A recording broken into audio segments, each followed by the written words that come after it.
Здравствуйте! Итак, недавно совсем отпраздновали мы с вами очередной День Победы. И за всеми залпами от салютов, многочисленными здравицами в честь ветеранов пришлось вновь уже столкнуться с теми же разговорами, что и прежде. Мол, живут ветераны как сыр в масле. И премии-то разовые им выплачивают, и лечат их, и почуют, и так далее. А за всеми вот этими разговорами, в общем-то, скрывается обычная человеческая зависть. Ну, конечно, мол, поупираться пришлось ветеранам на фронте, зато потом в тылу уже живи не хочу. Ну, однако, не все так красиво и сытно было на самом деле. И уже после демобилизации нашим воинам в тылу пришлось еще побороться за свою жизнь. И особенно досталось инвалидам. Один из них, Михаил Шеметов, после полугодового скитания по госпиталям оказался в конце концов в интернате для инвалидов в Иркутске. И здесь уже, чтобы свести концы с концами, с еще двумя товарищами по несчастью пришлось ему заняться, ну я бы вот сказал, мы бы вернее так сказали сегодня, бизнесом. Они стали штамповать из выброшенных граммофонных пластинок пуговицы для продажи. Вот я помню, их было вот, один, такой солдат, что ли, без двух ног. Угу. Один с одной ногой.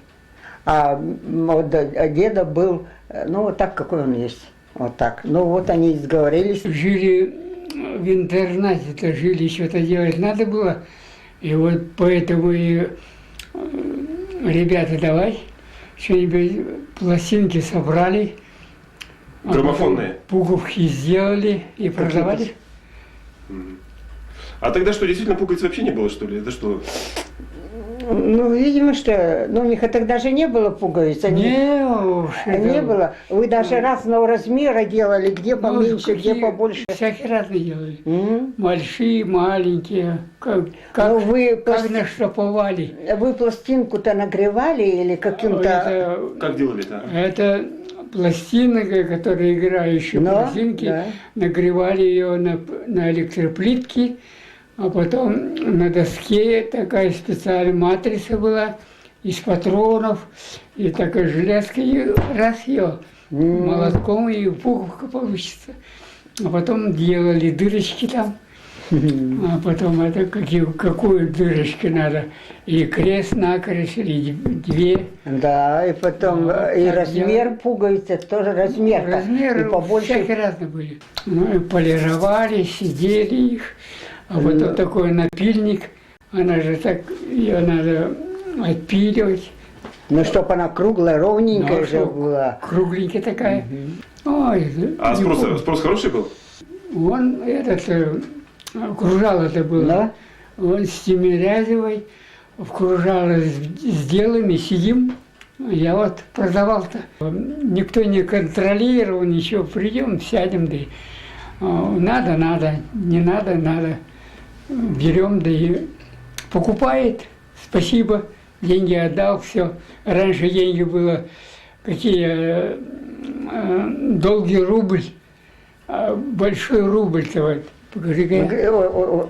Погоди, убежал. Где он? Это длинный рубль был. Длинный рубль был. Вот и торговали. Длинный рубль. А сколько зарабатывали, вот. если не секрет? Ага, сколько зарабатывали? Что там, 100 рублей. Пуговка наторговаешь, а хлеб стоил 125 рублей. Булка 125 рублей. 100 рублей прибыли выручки от незаконного предпринимательства при пенсии в 85 рублей по инвалидности и с цене буханки хлеба в 125 рублей. Как оно вам? Не зажируешь. К 61-й годовщине Победы наши власти преподнесли ветеранам, конечно же, более ощутимую материальную помощь и премию выплатили в 1000 рублей, да и буханка хлеба сейчас уже стоит значительно меньше. А все равно стыдно. Стыдно за то, что ветеранам нашим приходится и сегодня уже продолжать борьбу. Их становится все меньше, несмотря на то, что количество годов растет, а власти продолжают борьбу за то, чтобы каждая семья ветерана или вдовы погибшего воина имела собственную крышу над головой. Обидно. Успеют ли? На сегодня все. А завтра мы с вами продолжим разговор, начатый, наверное, месяца 2 назад, о будущем нашей республики в связи с предстоящей сменой главы нашей республики. Своим мнением на этот счет поделится бывший столичный градоначальник, а также и один из заместителей одного из федерального министра Алексей Тантосов, которого нынешние власти нашей республики числят в оппозиции. Он выскажет свое мнение по этому поводу. До свидания.